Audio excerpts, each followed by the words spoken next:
Hi, welcome to this week's edition of Performance Development in Your Inbox. This week we're talking about secure teams, the power of trusting bonds at work.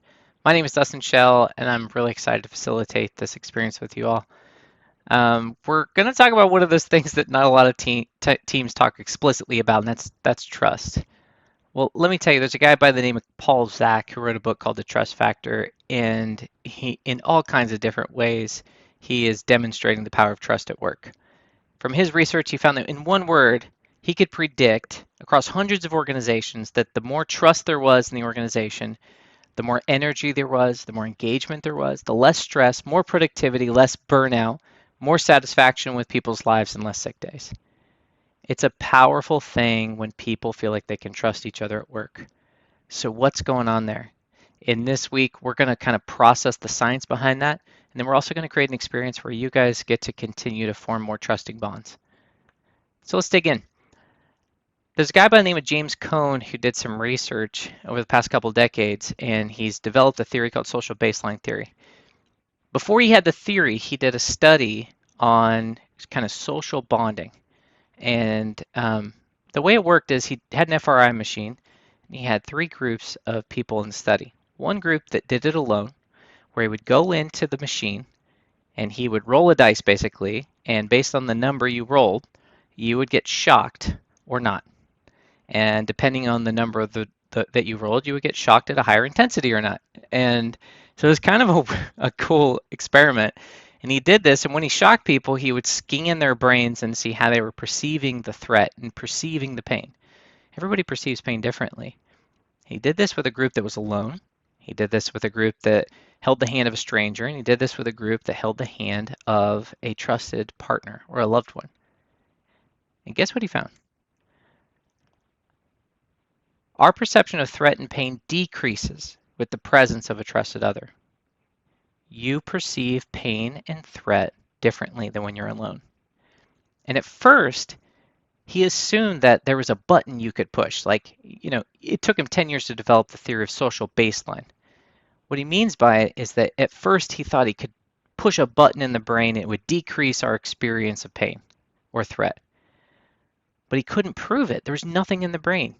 And over the course of 10 years studying with lots of different researchers, he uncovered a truth of the human experience, which is humans are wired to assume the presence of a trusted other.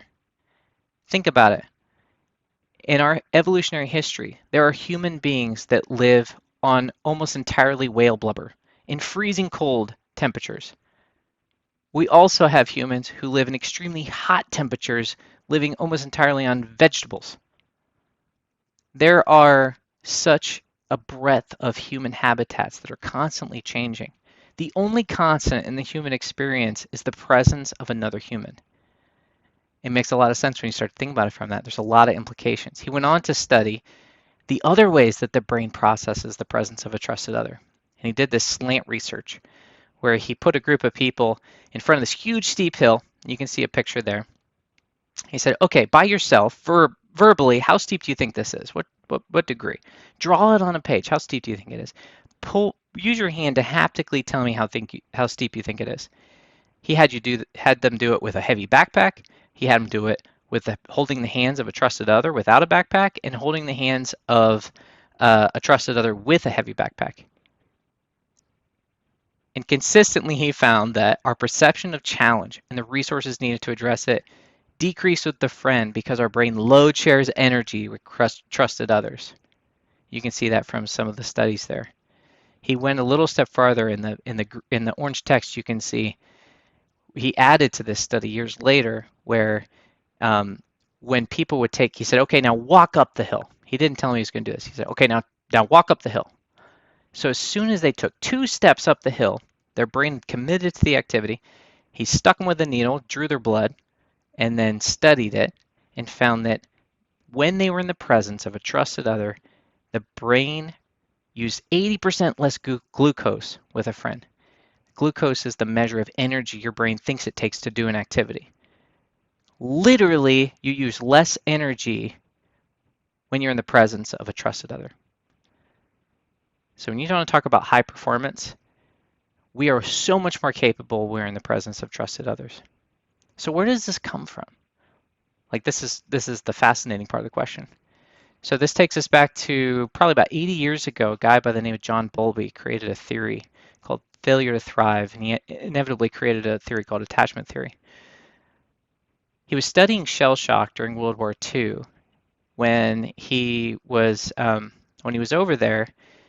There was obviously a lot of bombings going on, and there were some orphanages that were being popped up because a lot of parents were dying. There was a lot of kids without parents. They're well funded, and but the kids were dying at an alarming rate. Like 30 to 40% of these kids were dying, and they had no explanation why. They had food, they had shelter, they had clothes, they had people taking care of them. And what he discovered, or what he theorized at the time, is that they lack a secure connection with another human. While they had people taking care of them, they didn't have a bond with them.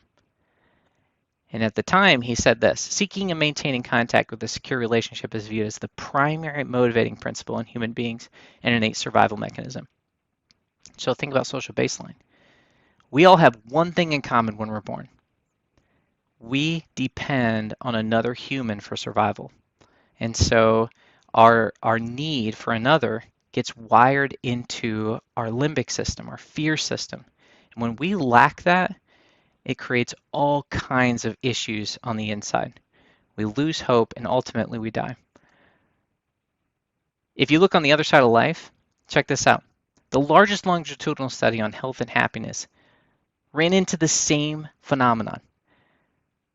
Several studies found that people's level of satisfaction with their relationships at age 50 was a better predictor of physical health than their cholesterol levels were.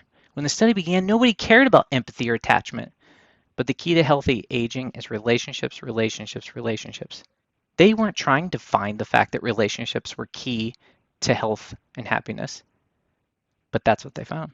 And they continue to find generation after generation. So if you've got this spectrum experience where we die without it and we live longer with it, relationships and trust, what about the middle of our lives where we spend most of our time? I mean, the team that you guys are with, you probably spend more time together than with your families. So there's a lot of research coming out, and there's a book called Thrive by Design where the author says threats, real or perceived, activate the attachment system, which drives us towards a protective figure, such as a boss, leader, or parent, seeking reassurance, clarity, direction, and protection. Secure relationships cope with threats and maintain focus. When we're at work, the same needs for another are still there, and when we don't have them, we turn into a more reactive, self-preservation version of ourselves. We literally feel alone, which takes us to the less than best version of ourselves, and we lose hope, just like those babies did. And when we have it, we find happiness, we find contentment, we're willing to reach for more, try for more, take more risks. And so that's what I want to kind of leave you guys with.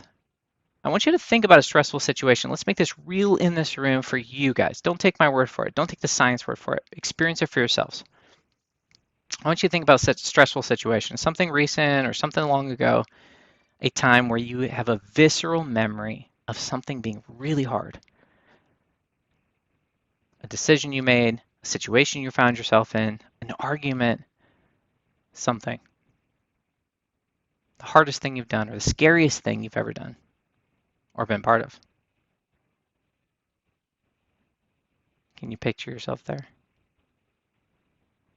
Now I want you to picture someone you trust, someone that you love, someone that you know has your back and your best interest. What are they doing? They're right there with you. What are they doing? What are they saying to you in the midst of that really hard thing, that really scary thing?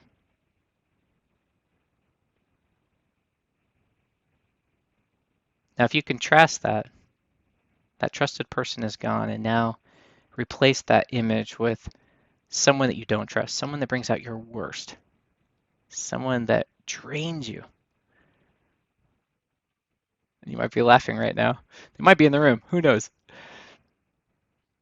But I want you to think about them in that stressful, scary situation. What are they saying? What are they doing? You should notice your body. How is it different between the two? That's what I'll leave you guys with. I want you to process that for a couple minutes, and I'll see you in a couple minutes for another video.